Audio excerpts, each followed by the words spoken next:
Quality और consistent performance के लिए सिर्फ सिल्वर पंप्स एंड मोटर्स, नाम याद रखना। આપણે સ્ટોક સ્પેસિફિક શુગર સ્ટોક્સ આજે પર્ટિક્યુલરલી ખાસ ફોકસમાં છે તેની સાથે ચર્ચાની શરૂઆત કરીએ બિકોઝ તમે જુઓ તો સરકાર તરફથી વારંવાર એથેનોલ શુગર પ્રાઇસીસને સપોર્ટ આપવો આ બધા જ સ્ટેપ્સ લેવામાં આવી રહ્યા છે અને એમએસપીના પ્રાઇસીસ જે પર્ટિક્યુલરલી શુગર શેર્સમાં તેજીની જે મીઠાશ જોવા મળી રહી છે તેનું કારણ આપણને આ રીતે જોવા મળી રહ્યું છે.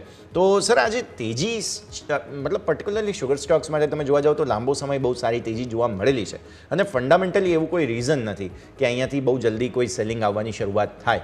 આવી સ્થિતિમાં શું હજુ પણ અહીંયા પોઝિટિવ આઉટલુક રાખવો જોઈએ અને સ્ટોક્સ તમને શુગર સેક્ટરમાંથી કયા પસંદ છે? રવિ, સુગર સ્ટોકની હું વાત કરું તો મેં લાસ્ટ ટાઈમ કદાચ તમારા શોમાં કહેલું કે જે પ્રકારે બ્રાઝિલમાં દુષ્કાળની પરિસ્થિતિ છે અત્યારે, બ્રાઝિલમાં દુષ્કાળ છે ને બાકી ઘણી કન્ટ્રીઝ છે જે સુગરનું ખૂબ સારું પ્રોડક્શન કરે છે ત્યાં પણ દુકાળ જેવી સ્થિતિ વર્તાઈ રહી છે.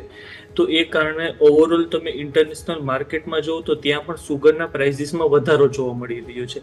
હવે એની સામે ઇન્ડિયાની પરિસ્થિતિ ઘણી વિપરીત છે. ઇન્ડિયામાં તો કે આપણે જોઈ શકીએ છીએ કે ઇન્ડિયામાં આપણે ઇનફ મોન્સૂન થયેલો છે તો ઇન્ડિયામાં સુગરનું પ્રોડક્શન વધવાનું છે અને આ વખતે ગવર્મેન્ટ કદાચ એક્સપોર્ટમાં પણ થોડા નિયમોમાં હળવાશ કરી શકે છે. તો એ કારણે મને સુગર સેક્ટર ફંડામેન્ટલી પણ ખૂબ સારું દેખાઈ રહ્યું છે કે જે પ્રમાણે ઇન્ટરનેશનલ માર્કેટમાં સુગરની ડિમાન્ડ છે અને બાકીની કન્ટ્રી છે જે ઇન્ડિયાની કોમ્પિટિટર કન્ટ્રીઝ છે જે તે એ લોકોનું પ્રોડક્શન ઘણું ઓછું થવાની ચાન્સીસ છે. તો ડિમાન્ડ વધારે રહેશે ને સપ્લાયનો ઇસ્યુ છે. હવે ઇન્ડિયામાં વાત કરું તો ઇન્ડિયામાં મારી 2-3 ફેવરિટ સુગર છે કંપની. એક તો બલરામપુર ચીની ઓલ ટાઈમ ફેવરિટ છે, પછી રેણુકા સુગર છે અને EID પેરી છે. આ 3 કંપની ખૂબ સારી મને દેખાઈ રહી છે આ લેવલથી.